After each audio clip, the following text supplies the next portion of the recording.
जेजेंको लिखित कहानी को फिल्म रे देखी अभिभूत नातुणी ओडिया साहित्यर कथा सम्राट फकीरमोहन सेनापति प्रसिद्ध कहानी रांडीपुओ अनता को हॉल रे देखिले व्यासेंको अणनातुणी। रज उपलक्षे शुभमुक्ति लाभ करिथिबा एही चलचित्र को सिनेमा प्रेमी माने बहुत प्रशंसा करुछंती।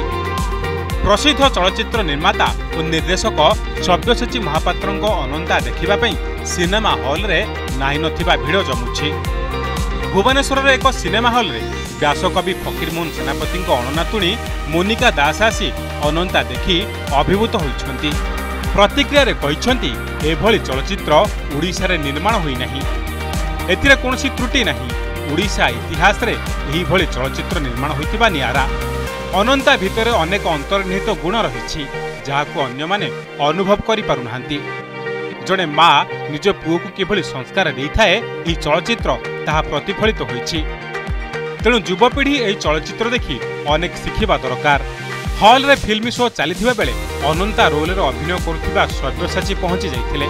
तांकू देखि दर्शक मानक मनरे प्रबल उत्साह देखिबाकू मिलिथिला। हॉल बाहर को आसी लोक माने खुशी जाहिर करिथिले। रज बजार रे सिनेमाटी बड़ पर्दा को आसुथिबा बेले रायगड़ा, केन्द्रापड़ा, नयागड़ आदि जिलार लोक माने मध्य भुवनेश्वर आसी सिनेमा देखुचंती। ओडिया पर्व रे पूरा ओडियात्वर अनुभव देउछि बोली दर्शकक महल रे चर्चा हेउछि। व्यासकविंक बलिष्ठ कहानी को देखि दर्शक खुशी अनुभव करुछंती। Bureau report, Odisha reporter.